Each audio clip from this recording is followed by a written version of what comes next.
Have you ever met the connector? Well, he ponders, he helps, he creates, he writes, he speaks. He basically connects people and brings them together. I speak about Paul Solano of PS and All Marketing Group. At psandallmarketinggroup.com, you will receive an assembled group of Paul's contacts and connections that cross into many sectors of life. Please contact Paul Solano at 617-240-4130 or psandallmarketinggroup@gmail.com if you are in the market for a wide array of services. Again, please contact the connector, Paul Solano, at 617-240-4130 or psandallmarketinggroup@gmail.com with any questions. And now, here's Paul Solano, the host of Paul Ponders. Welcome to Hashtag Paul Ponders. I've really enjoyed bringing you fun, informed, intriguing, and pondering podcasts. Many thanks to Hashtag Pod Pro Entertainment. Today's collaborating sponsor, Scott Albertson of Hashtag Project142.org, Riverworks Credit Union, NMLS number 410564, and Remax Renaissance Realty of Reading. Thanks for listening, rating, reviewing, and subscribing. Let Hashtag Paul Ponders begin. I want to welcome everyone to Hashtag Paul Ponders. We'll get right into the podcast, and it is an absolute honor for me to have, I would say, a 30-time Hall of Famer inductee in many organizations, many walks of athletics on as our guest. But we welcome Coach Frank Porky Vieira as our guest today.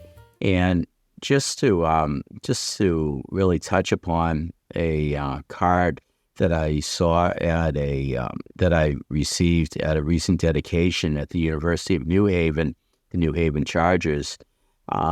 This is just an outstanding guest we have on. So I want to read this real quick because Coach Porky Vieira has so much to talk about. But I just wanted to touch upon his playing career, first of all. Coach V played baseball and basketball in high school and college. He attended Quinnipiac University, where he is the all-time leading scorer in the history of Bobcats basketball.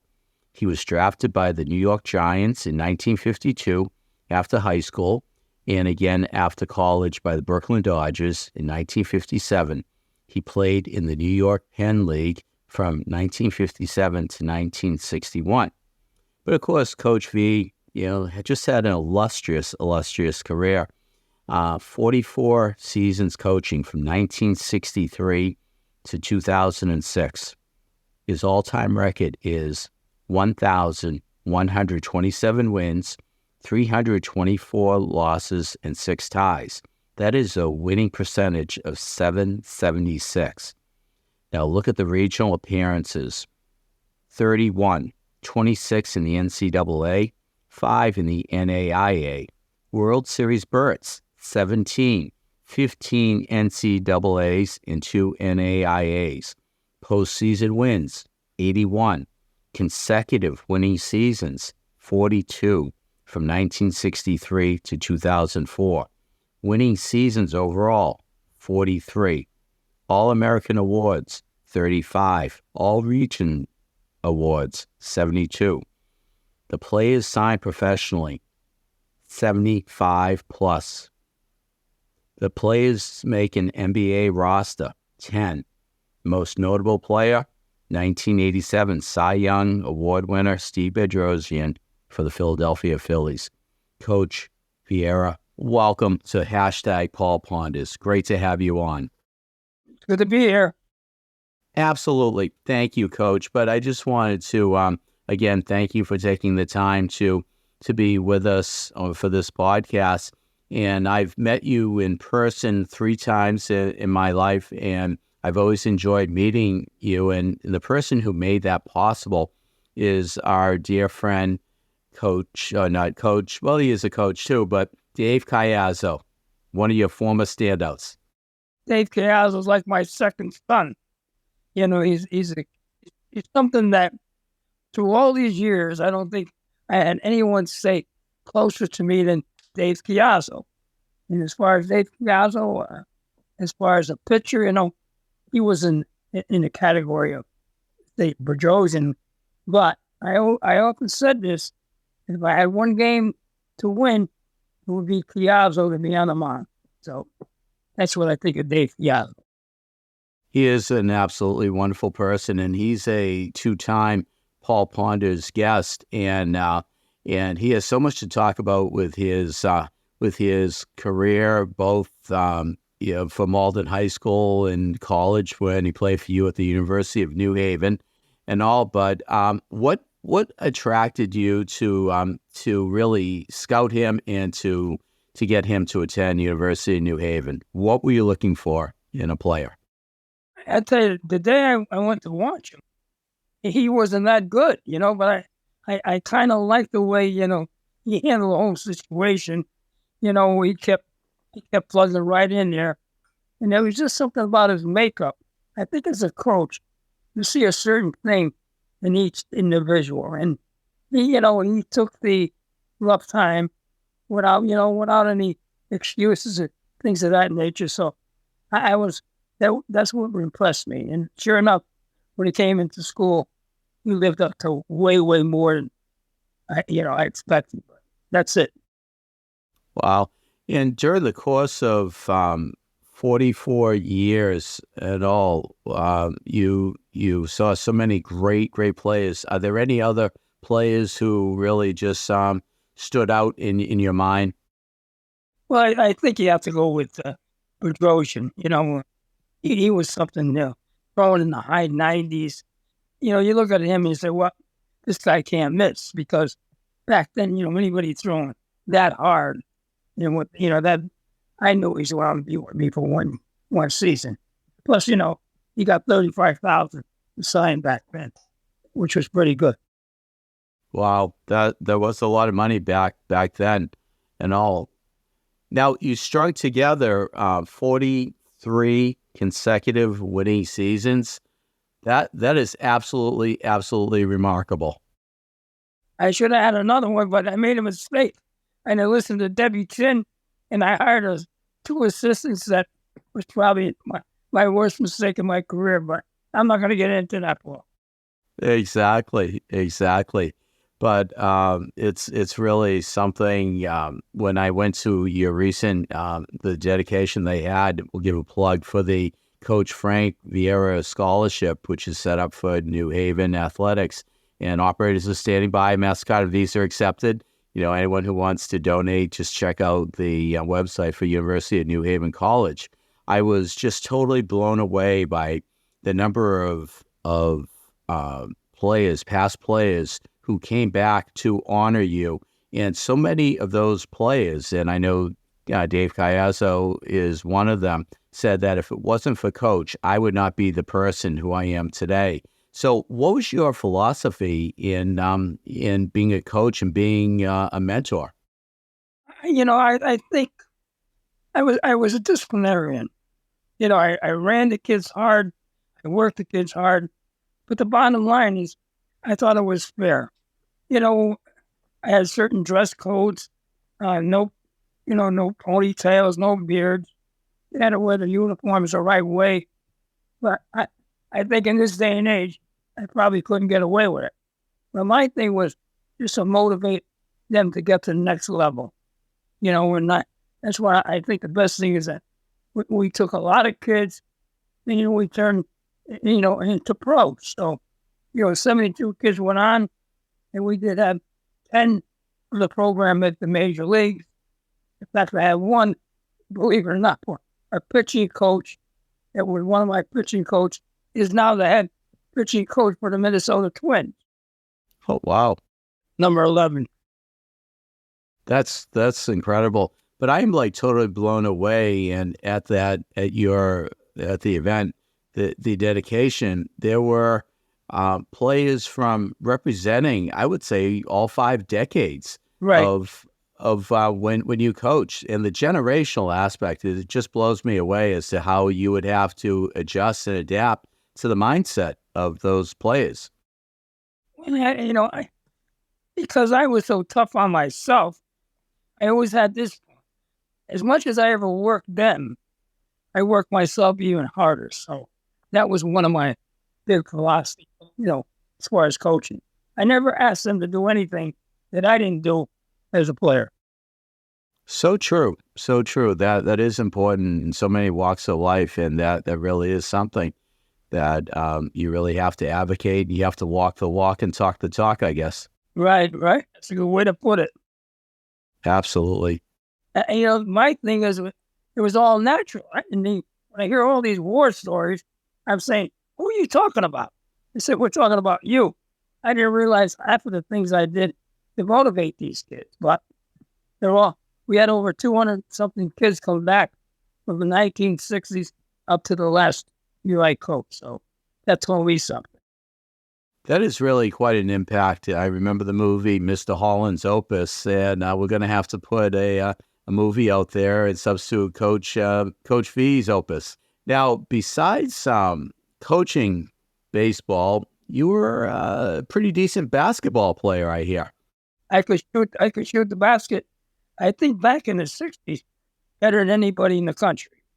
I'm not bragging, but I felt that way. And in fact, I had an offer to sign with the Minneapolis Lakers, but 1 year deal. They want to make me the smallest guy ever to play in the NBA. But my coach said, look, he never told me about the contract. He wanted me to finish my graduate work. So anyway, that was an offer that I probably would have jumped at it. But in the long run, I'm glad he didn't take it. Anyway. Right, exactly. Now, you played in Connecticut, right? In fact, at one time, I had my own traveling basketball. Oh, really? Yeah. I used to go all around the state, years All-Stars. And I played against the Harlem Magicians. I played against the Knicks. I played against Cincinnati Royals. It was, in fact, I played against the Knicks. It was just, and I never batted an eyelash. Everybody made a big deal out of me outscoring Chamberlain. I thought nothing of it, but anyway, that's how much I had as a player. Exactly. I remember you telling the story, and I believe you outscored Wilt Chamberlain 38-33. Right. But anyway, I didn't realize that, the first guy to ever outscore Chamberlain, and they made it a big deal. And to me, Paul, I said, I don't know what the big deal is, But anyway, that's why I felt as a basketball. And incidentally, Paul, not to brag, I think 2 years ago I was put into the Small College Basketball Hall of Fame, which really, made me feel good. Oh, absolutely, without a doubt. Now, how many Halls of Fame are you in? 17. 17. Wow, that is incredible. And I will say, just letting our podcasters know that you don't have to visit the Springfield Hall of Fame, Basketball Hall of Fame, or Cooperstown. You could just go to Coach V's house in Connecticut, and you could see the most incredible shrine and Hall of Fame of so many awards. And I was blown away with your tribute hall. Over 700. 700 pitches? 700 pieces with different pins and, plaques and trophies like that. What you witnessed. From the hall to the main room. That's incredible. The 700, which, I go back to when I was 10 years old. I saved every medal and everything since I was a little kid. Plus, I had Lori and another friend, Listo, put up all the plaques for me and so forth. But I love the room.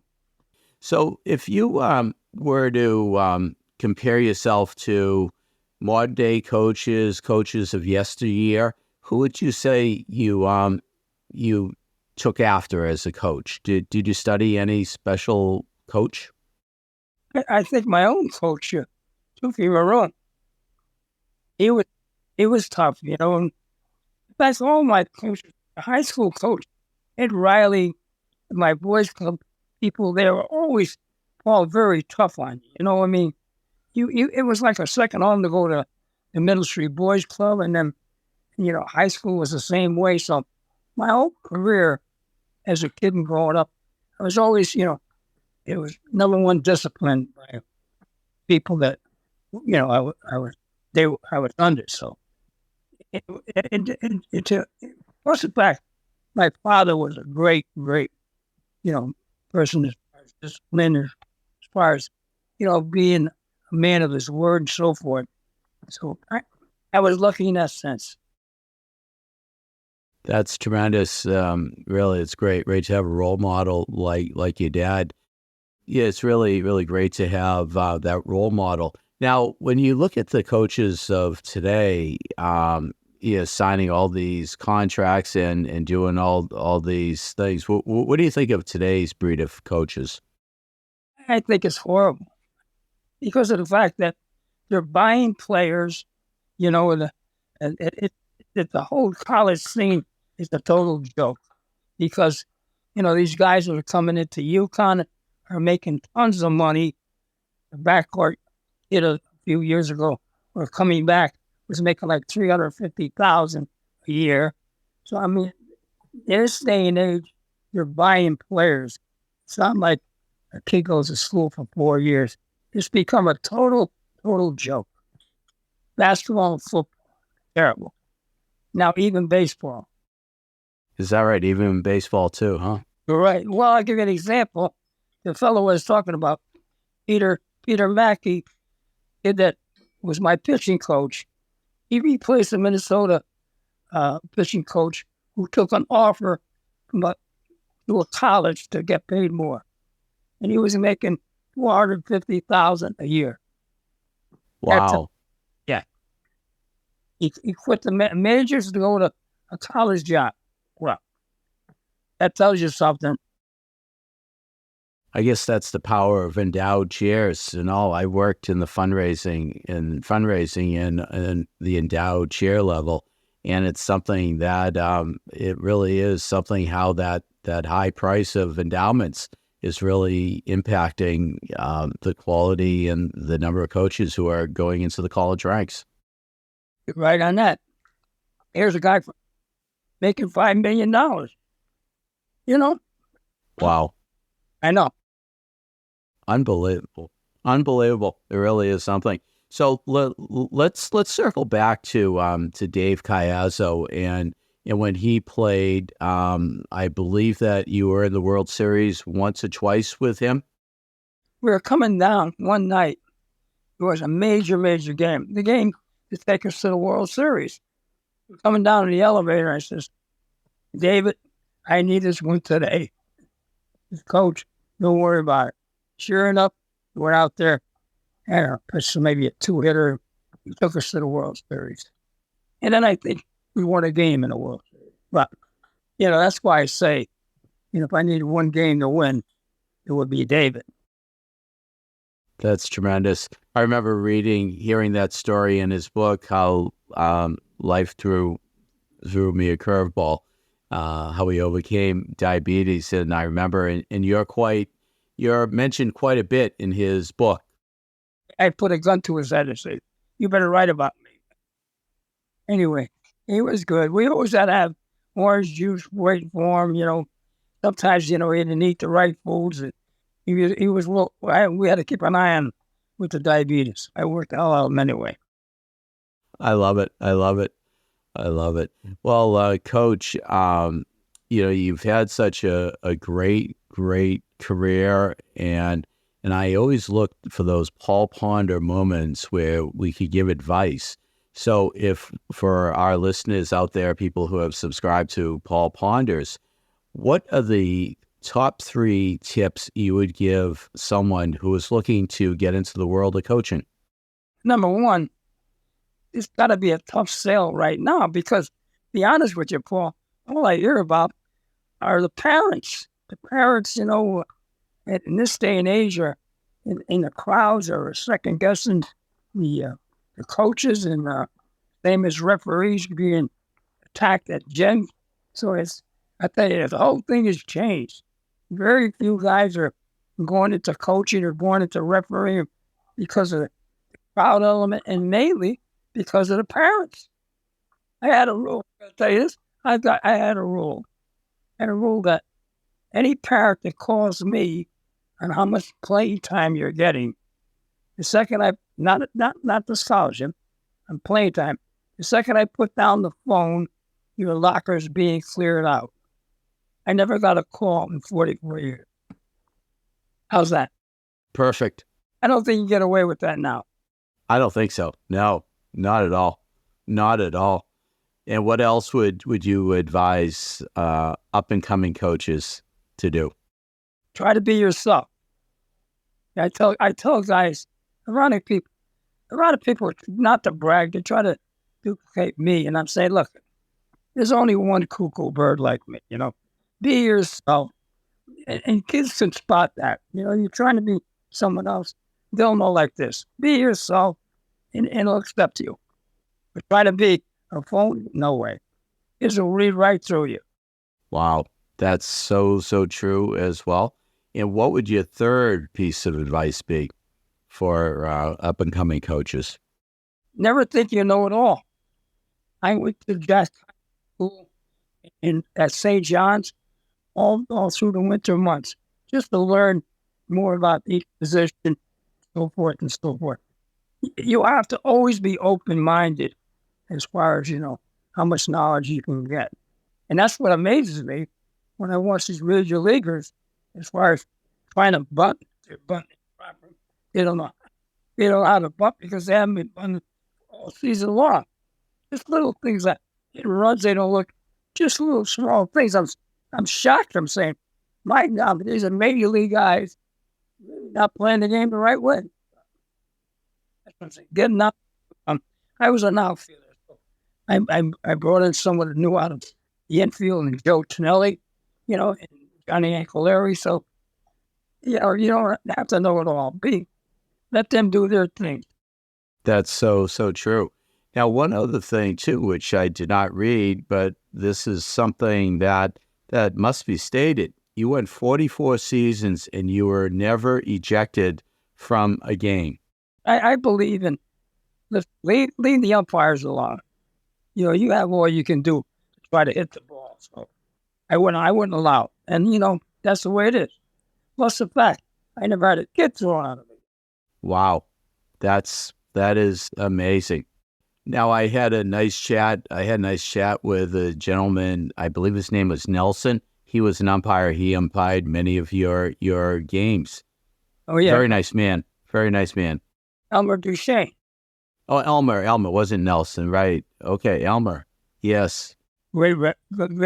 Incidentally, I had a real interesting visit 2 weeks ago at the Gold Key with a guy named Terry Tata, who was a major league umpire for 27 years. And he had stories like you couldn't believe, Guys like Bobby Valentine and Paul O'Neill. Very, very interesting. Wow. And you're friends with Bobby Valentine, I believe? Oh, yeah. We go back many, many years. He's, I think he's probably the biggest name ever to come out of Connecticut. Because here's a guy who was an all-state football player for 3 years, great baseball player, and a manager of, the Mets, the Texas Mets, and then he knew the last in Boston. But anyway, he's a really, he came to speak at one of my affairs. But the main thing is when he's like just in the minor leagues, he would come every spring training and work with my infielders. So we go way, way back. I call him a friend. That's great. That is awesome. And also, too, at that dedication at University of New Haven, George Grand from ESPN was there. He's going to be honored next week at the Gold Key, which is one of the highest honors in Connecticut. But I tell you, Paul, he's a guy that's generous, goes out of his way for people, and very humble, beautiful, beautiful individual. That is absolutely wonderful. And I had the pleasure of chatting with him for a few minutes, and what a delightful, true gentleman. Well, Coach, as we wind down the Paul Ponders podcast, all those characteristics, all those qualities, all those great things that you said, you live, you breathe, you walk it, you talk it, and you are just an absolutely incredible gentleman and such a true person. And I really am blessed to really have you as a friend and have you on as a guest. And I want to thank you and Laurie again for opening your home to us after the dedication and all, and looking forward to chatting with you some more. You're always welcome here. Next time you come, I'll have Laurie make his pasta.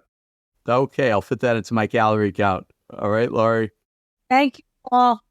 You're welcome. So we're going to wind down, and Coach, again, I thank you and congratulations on your super career, and just congratulations on being you. Right. So we'll wind down, and then we'll catch you. We'll let the podcast wind down. And I want to thank everyone for tuning in to another episode of Paul Ponders. Indeed. I trust that you have enjoyed Paul Ponders. Again, my name is Paul Solano of PS&All Marketing Group, and I may be reached via email at paul@paulponders.com to do some more pondering.